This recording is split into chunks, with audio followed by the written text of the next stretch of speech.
Congresswoman Mikie Sherrill clash with Secretary Hegseth was about accountability, competence, and honesty, three values every American, regardless of party, should expect from the people trusted with our national defense.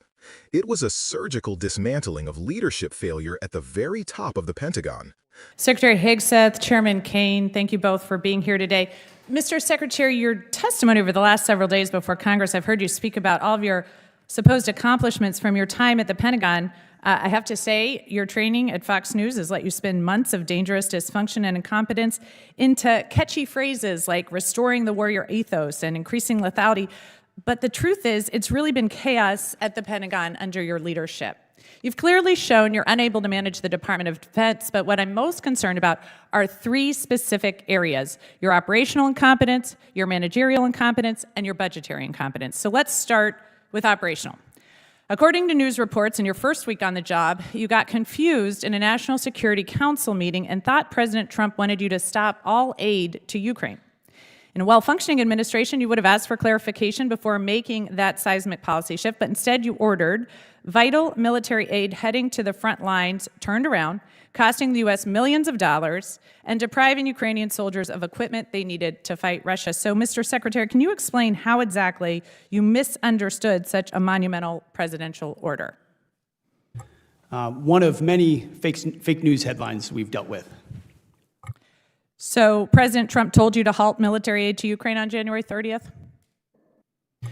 As is often the case, highly ideological and very ill-informed reporters love to speculate about things they know nothing about in order to spear President Trump and myself.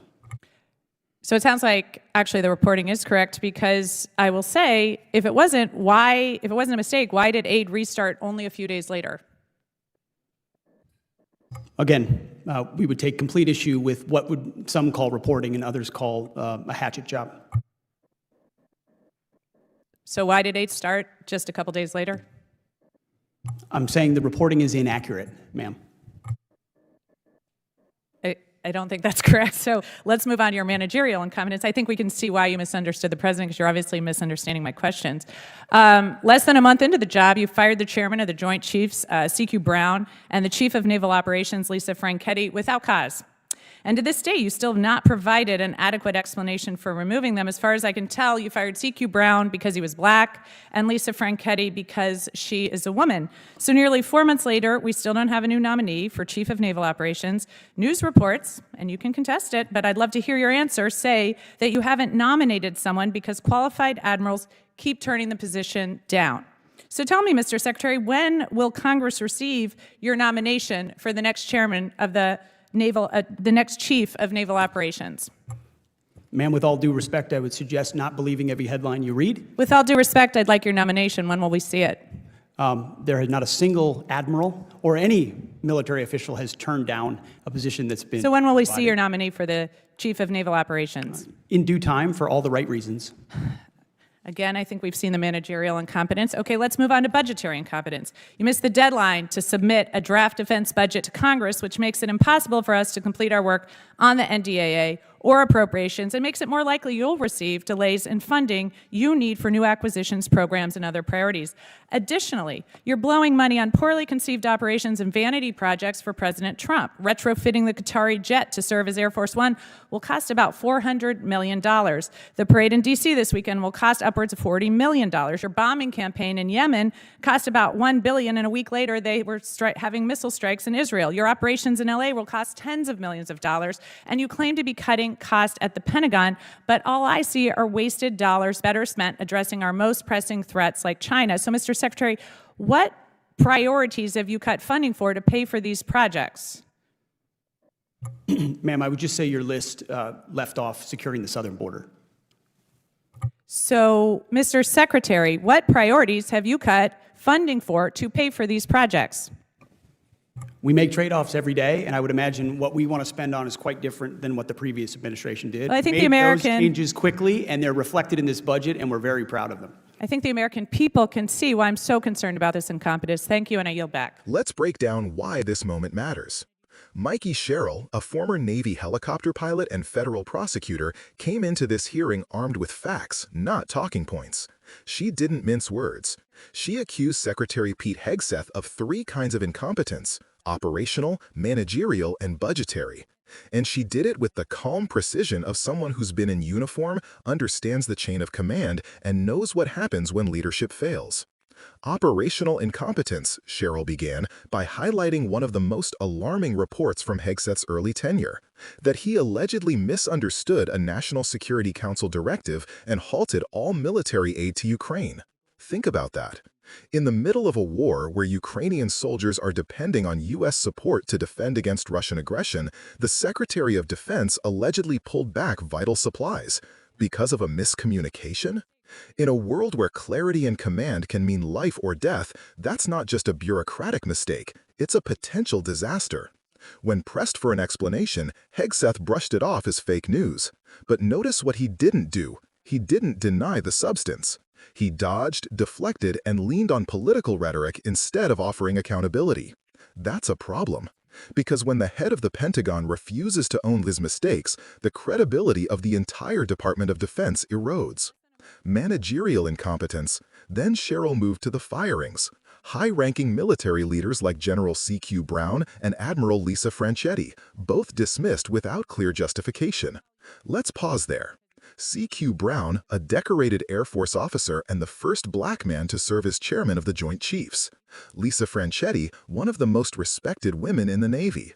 Firing both without cause and then failing to fill key positions months later signals more than disorganization. It sends a dangerous message through the ranks, that loyalty to politics might matter more than performance or merit. That's not leadership, that's chaos.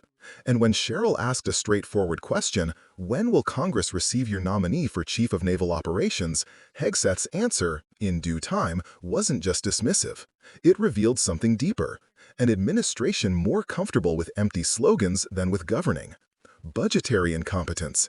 This is where Sherril hit hardest, because money tells the real story. Under Hegseth, deadlines for the defense budget were missed, delaying military planning and creating uncertainty across the chain of command.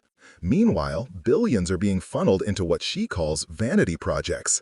A $400 million luxury retrofit for Air Force One, a $40 million military parade, and nearly $1 billion for bombing campaigns that did nothing to make Americans safer. Instead of investing in readiness, technology, or strategic deterrence against China and cyber warfare, taxpayer dollars are being burned on optics, on showmanship. Sherril's frustration was clear. She's not just critiquing incompetence, she's calling out a pattern of misplaced priorities.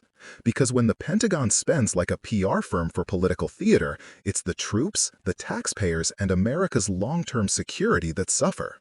And through it all, Hegseth's answers were evasive, vague platitudes about trade-offs and different priorities. But Sherril's message cut through the spin. We don't need slogans, we need strategy. Now here's the deeper takeaway. This exchange wasn't only about Pete Hegseth or even the Pentagon. It's about what kind of leadership America deserves. Sherril represents a new generation of Democrats who combine military experience with pragmatic governance. She's not anti-defense, she's pro-accountability. She knows that strong national security doesn't come from wasteful spending or headline chasing. It comes from competence, discipline, and clear priorities. At its heart, this was about trust. The American people trust their leaders with the most powerful military on earth, and that trust is sacred. When leaders treat that responsibility like a cable news segment, when they cut oversight, ignore budgets, and play politics with global security, they betray that trust.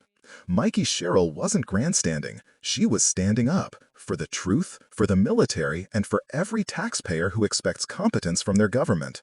She made it clear that patriotism isn't blind loyalty. It's holding power to account when it fails. Because national defense isn't just about missiles and budgets. It's about integrity. And as Sherril reminded us, without integrity, all the slogans in the world can't defend a nation.